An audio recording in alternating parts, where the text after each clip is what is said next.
Hello అండి. అందరికీ నమస్కారం. నేను మీ doctor Junnu Sirisha Goud BAMS and MS Ayurveda. ఈ మధ్య కాలంలో చాలా మంది సోరియాసిస్‌తో బాధపడుతూ ఉన్నారు. చాలా ఇయర్స్ గడిస్తే తప్ప అది సోరియాసిస్ అని అర్థం కావట్లేదు. హెయిర్ మీద వచ్చేసరికి జనరల్‌గా చాలా మంది డాండ్రఫ్ అని అనుకుంటూ ఉంటారు. ఇచ్చింగ్ ఉంటుంది. డాండ్రఫ్ వల్లనే ఉంటుందేమో అని అనుకుంటారు.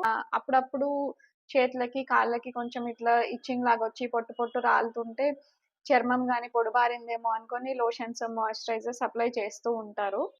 కొన్ని ఇయర్స్ గడిస్తే తప్ప అది సోరియాసిస్ అని డయాగ్నోసిస్‌కి రావట్లేదు. ఎప్పుడైనా స్కిన్ పొడిబారినట్టు గానీ, మొత్తం డ్రై అయిపోయి పొట్టు పొట్టు రాలిపోవడం గానీ, హెడ్ పైన గానీ, ఇయర్ వెనకాల గానీ, హ్యాండ్స్‌కి, లెగ్స్‌కి, ఎల్బోస్, నీ జాయింట్స్ దగ్గర అట్లేమైనా వస్తున్నట్టుగా అనిపిస్తే వెంటనే ఒక డాక్టర్‌ని కన్సల్ట్ అవ్వండి. ఎందుకంటే సోరియాసిస్ అనేది ఎర్లీ స్టేజ్‌లో ట్రీట్ చేస్తే త్వరగా తగ్గిపోతుంది. నా దగ్గరికి ఒక పేషెంట్ వచ్చారు. తనకి 6 ఇయర్స్ నుంచి ఉంది అంట సోరియాసిస్. కానీ తను ఎక్కడ ట్రీట్మెంట్ తీసుకోవట్లేదంట. హెయిర్ దగ్గర వచ్చేసరికి తను కొంచెం మేల్ పేషెంట్. హెయిర్ ఇక్కడ వచ్చేసరికి తను తన ఉన్న హెయిర్‌తో కవర్ చేసుకొని ఇన్ని డేస్ అట్లా ఉన్నాడనమాట. స్కాల్ప్ పైన వచ్చింది కాబట్టి హెయిర్‌తోని కవర్ చేసుకున్నారు. అండ్ బాడీ పైన ఎల్బోస్ దగ్గర అక్కడిక్కడ చిన్న చిన్నగా ఉన్నాయి. అవి డ్రెస్ వేసుకోవడం వల్ల కవర్ అయిపోతుంది అని అట్లనే 6 ఇయర్స్ నుంచి ఉన్నాడంట. నేనడిగాను, "మరి 6 ఇయర్స్ నుంచి ఉందంటున్నారు.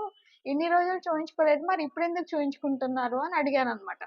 అయితే తనన్నాడు, "ఇప్పుడు చాలా పొట్టు పొట్టు రాలడం ఎక్కువవుతుంది మేడం. డాండ్రఫ్ లాగా బాగా కనిపిస్తుంది. అండ్ ఇచ్చింగ్ అయితే సివియర్‌గా ఉంది. అప్పుడంత లేదు నాకు ఇచ్చింగ్. ఇప్పుడు చాలా విపరీతంగా ఉంది" అని వచ్చాడనమాట. తను ఒక 2 మంత్స్ పంచకర్మ థెరపీస్ చేయించుకున్నారు.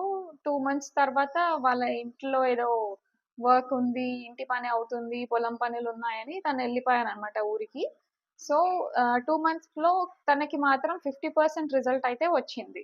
ఒకసారి రిజల్ట్స్ ఎలా ఉన్నాయో మీరే చూడండి. తను ఫస్ట్ డే వచ్చినప్పుడు నేను తీసిన పిక్ ఇది. 2 మంత్స్ తర్వాత పంచకర్మ అంటే విరేచన కర్మ చేయించాము. అండ్ తక్రధార గూడా చేయించాము. దాని తర్వాత పిక్ ఇది. సో, రిజల్ట్స్ మీకు కనిపిస్తున్నాయనుకుంటా. యెస్. చాలా డిఫరెన్స్ ఉంది గదా! 50% కంటే ఎక్కువే తగ్గింది తనకి. ఇంకొన్ని రోజులొచ్చుంటే పూర్తిగా తగ్గేదేమో.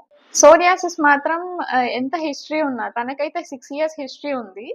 సో, మెల్లిమెల్లిగా తగ్గుతూ ఉంటుంది ఆయుర్వేద ట్రీట్‌మెంట్‌తో. సో, మీ ఫ్రెండ్స్, ఫ్యామిలీ, రిలేటివ్స్‌లో ఎవరైనా సోరియాసిస్‌తో ఇబ్బంది పడుతున్నట్లయితే మా క్లినిక్‌ని సంప్రదించమని చెప్పండి. Thank you.